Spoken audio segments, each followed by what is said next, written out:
First, the story hitting too close to home. The sinister movie plot from Netflix's movie White Noise, at times identical to the Ohio train derailment timeline. We have a situation. Well, the movie drawing strong parallels to the East Palestine community, filmed in Ohio, even employing locals as extras in the film. And Ben Ratner is one of the local residents who worked as an extra in the film. He is now living out this real-life saga. Ben, thank you so much for being with us tonight. First, tell us how you and your family are doing. We're doing okay. I think with everything going on, we're trying to kind of muddle through the best we can, but overall, I think we're trying to stay positive and keep moving through this. Yeah, it's certainly all you can do really at this point. So Ben, we started out listening with that little clip from White Noise, that Netflix movie. You were an extra in the movie. It's about a train derailment. It's about a train derailment that goes horribly wrong. Now this is happening in real life. How surreal is this for you? It's definitely surreal, and I appreciate that.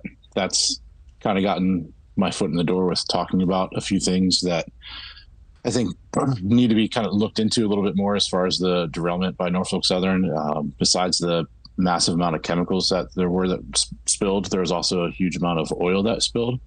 There hasn't been any soil testing released. The soil testing hadn't even been done until Wednesday of last week. There's a lot going on, or Wednesday of this week. There's a lot going on as far as the air and things like that, and people are getting information from that. It's because that's positive. There's not a whole lot going on with people's wells right now. There's over 100 wells in the area that need to be tested, and those, people have to still live and shower and feed their animals off that. Absolutely, Ben. So we heard today the federal government sending in officials from the EPA, sending in officials from the CDC.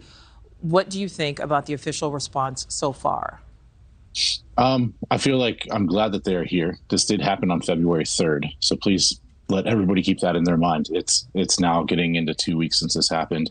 We just got news that we're going to have regular daily briefings 2 days ago.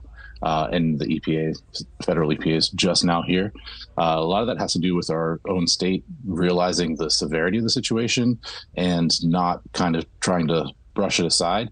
There's a lot of reflective talk when people say, oh, I think it's good to go home. I think we should send people back home. There's no definitive yes or no of things. And then now, after they have sent people home, it's been found that there were 75 homes with negative VOCs or negative contaminants in the air. And that was after they sent people home because the evacuation was lifted. But people neglect to realize 500 households were evacuated.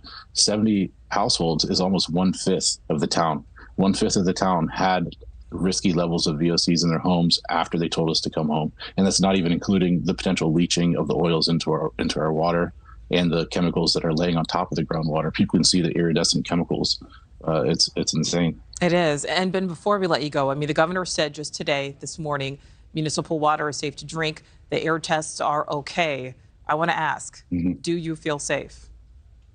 I've said before about 80% safe. That kind of shifts down sometimes to 50. It doesn't go much higher than 80. We, as far as in the downtown, are on city aquifers that they say are far enough underground and covered in cement, things like that. So the issues are going to be prevalent 10, 20, 30 years down the road when the things that had not been cleaned up properly, because the EPA's response of how it was supposed to be cleaned up came out on the 10th. It was cleaned up by the 7th or 8th. And they were rolling trains through there as soon as the Thursday that they lifted the evacuation notice. I was there yesterday trying to show a team the wreck, and I'm feeling very nauseous yesterday, losing my voice today. I regret going down there. They told us it was clean, so they were trying to get a few shots of the area. It's insane. I can't think of any other word. As you said, it's an embarrassment. It's an embarrassment. There are the short-term effects, and then, as you said, the long-term, and then the very long-term potentially. Ben Ratner, thank you so much for your time. Yeah, thanks for following the story. Thank you for watching. Go to newsnationnow.com to find NewsNation on your television provider, and don't forget to click the red subscribe button below to get more of NewsNation's fact-driven, unbiased coverage.